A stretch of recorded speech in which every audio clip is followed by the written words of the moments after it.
Imagine being asked to give up the one thing you love most. Not money, not comfort, not success, but your own child. The child you waited years for. The child you prayed for in tears. The child you believed was your miracle. And then, God asks you to sacrifice him. Would you obey? Would you hesitate? Would your faith survive that moment? More than 4,000 years ago, one man faced that exact test. His name was Abraham, or as Muslims know him, Prophet Ibrahim. And every single year, millions of Muslims around the world remember that moment. Not with words alone, but with sacrifice. This is why Muslims celebrate Eid al-Adha. And this is why animals are sacrificed during this sacred time. But to understand the celebration, you must first understand the test. Because Eid al-Adha is not really about animals. It is about love, trust, surrender, and what it truly means to put God first. This is the real story behind one of the most powerful days in Islam. And it begins with a man who had to wait a lifetime for a son. Prophet Ibrahim was not an ordinary man. He lived in a world drowning in idol worship. People bowed to statues made by their own hands. Kings claimed power over life and death. Truth was buried beneath pride and tradition. But Ibrahim stood alone. He questioned everything. How could a stone hear prayers? How could the sun be a god if it disappeared every night?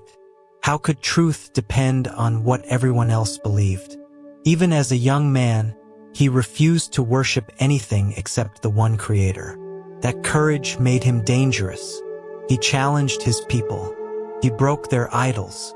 He spoke truth to a tyrant king. And for that, he was thrown into a massive fire.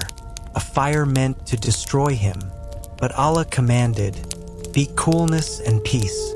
And the flames could not harm him. He walked out alive. Not because he was fearless, but because his faith was stronger than fear. Yet even prophets carry private pain. And Ibrahim had one deep sorrow. He had no child. Years passed, then decades. His hair turned gray. His body grew old. Still no son. Imagine praying for something for years and hearing only silence. Still, he never stopped asking. Because true faith does not disappear when answers are delayed. It deepens. And finally, after years of waiting, Allah answered, a son, a beautiful son. His name was Ismail. For Ibrahim, this was not just a child. This was hope. This was joy after loneliness. This was mercy after waiting. Every smile of Ismail must have felt like a miracle. Every laugh, a prayer finally answered. And perhaps that is why the next test would be so heavy. Because sacrifice only hurts when love is real. Years passed. Ismail grew. He was no longer a baby in his father's arms. He was old enough to walk beside him, to work beside him, to dream beside him. The bond between father and son became deeper. And then, one night, Ibrahim had a dream. Not an ordinary dream. For prophets, dreams can be revelation. And in that dream, he saw himself sacrificing his son. Imagine waking up from that. Your heart racing. Your mind refusing to accept it. Surely not. Surely this must be something else. But the dream came again. And again. The message was clear. This was not confusion. This was a command. Allah was asking him for the hardest thing possible. Not wealth. Not comfort. Not his life. His son. The son he waited a lifetime to hold. This was the ultimate test. Not of action, but of faith. Would Ibrahim love the gift more than the giver? Would he hold tighter to Ismail or to Allah? This is where many people misunderstand the story. It was never about cruelty. It was about devotion. It was about whether faith remains real when obedience becomes painful. And so, Ibrahim did something extraordinary. He did not hide it from his son. He spoke to him. as a father, as a prophet, as a believer, he said, "My son, indeed I have seen in a dream that I must sacrifice you. So tell me, what do you think?" Pause there for a moment. What kind of father asks that? What kind of son answers? Because what happened next is one of the most powerful moments in sacred history. Young Ismail replied, "O my father, do as you are commanded. You will find me, if Allah wills, among the patient. No rebellion, no panic, no anger, just faith." The son trusted the father trusted Allah, and both were walking toward the same mountain, not because they lacked emotion, but because they believed obedience was greater than fear. That is what makes this story unforgettable. Not sacrifice, submission. Picture that journey, a father and son walking together beneath the sun. Perhaps silence between them, perhaps tears hidden behind strength. Every step heavier than the last. Every moment asking the same question, can I really do this?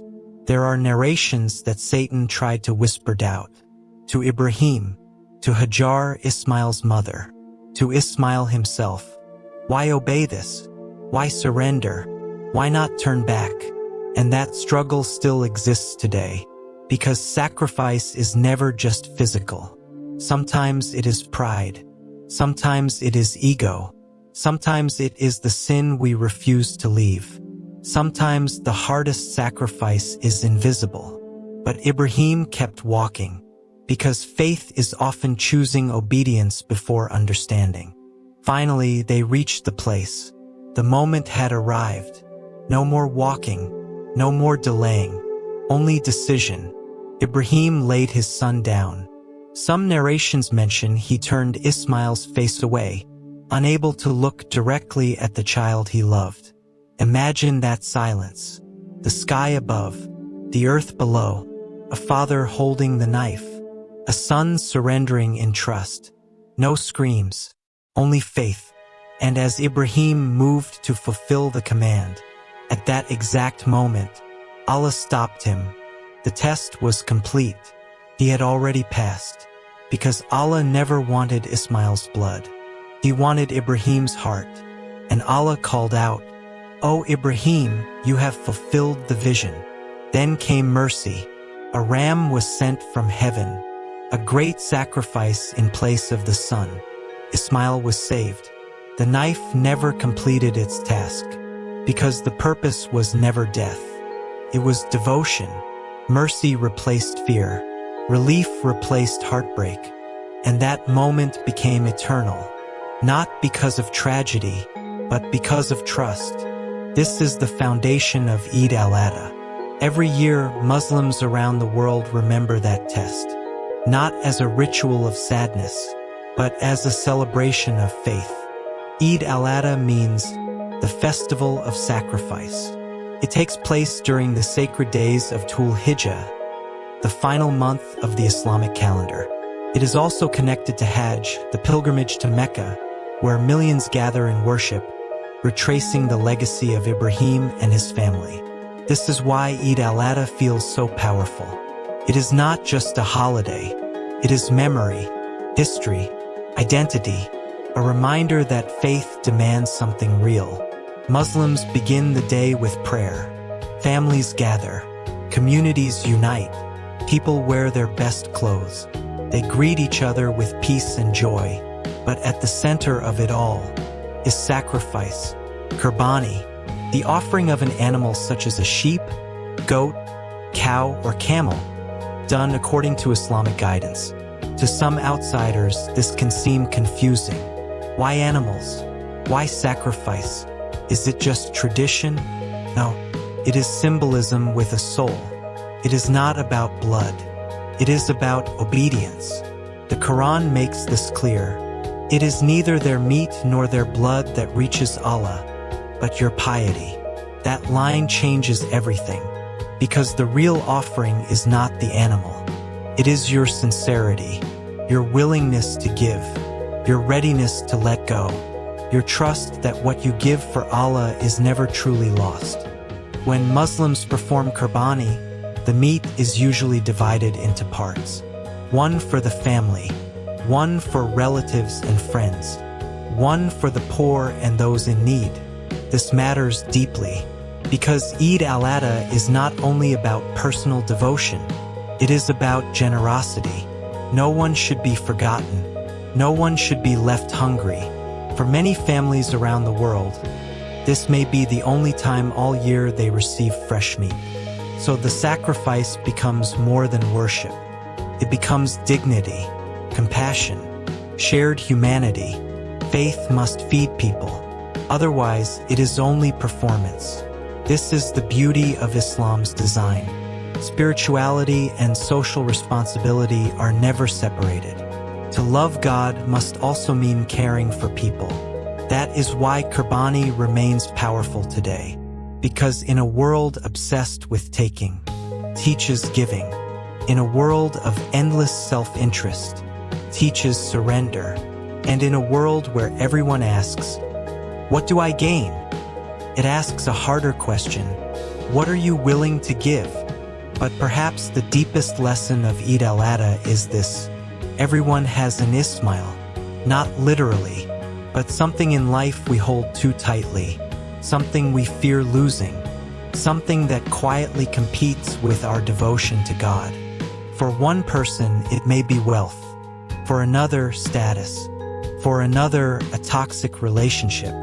For another, pride. For another, control. The story asks, if Allah asked you to let it go, could you? That is why this story still feels alive. Because it is not ancient. It is personal.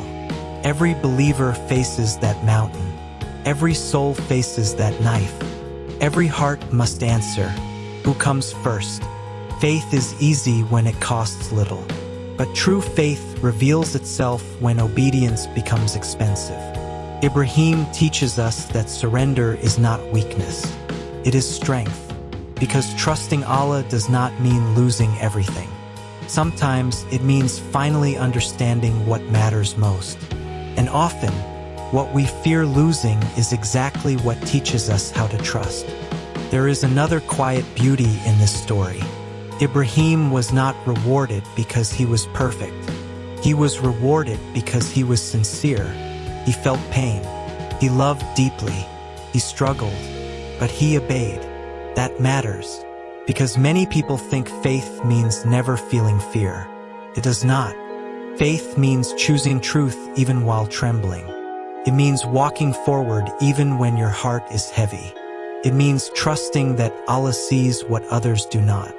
This is why Ibrahim is honored across generations. Not just as a prophet, but as a model of complete trust. And this is why millions still follow his footsteps. Not on a mountain alone, but in everyday life. Every prayer, every sacrifice, every moment of patience, every act of charity, every silent battle no one else sees. These are all echoes of that original test. So when you see Muslims celebrating Eid al-Adha, when you see prayer, family gatherings, and the sacrifice of animals, know that beneath it all lies a much deeper story. A father who waited years for a son who trusted without fear, a test that shook the heart, and a mercy that changed history. It is not a celebration of loss. It is a celebration of faith that survived loss. It is not about sacrifice alone. It is about what sacrifice reveals. Because sometimes the greatest proof of love is what you are willing to surrender. And sometimes the greatest mercy arrives at the final moment, just when you think everything will break. That is the lesson of Eid al-Adha. That faith is not proven in comfort, but in surrender. That what reaches Allah is not blood, but the heart behind it. And that the story of Ibrahim is not over. Because every year, on this sacred day, millions remember, millions give, millions reflect, and millions quietly ask themselves, if my test came, would my faith be strong enough? That question is the real meaning of Eid al-Adha.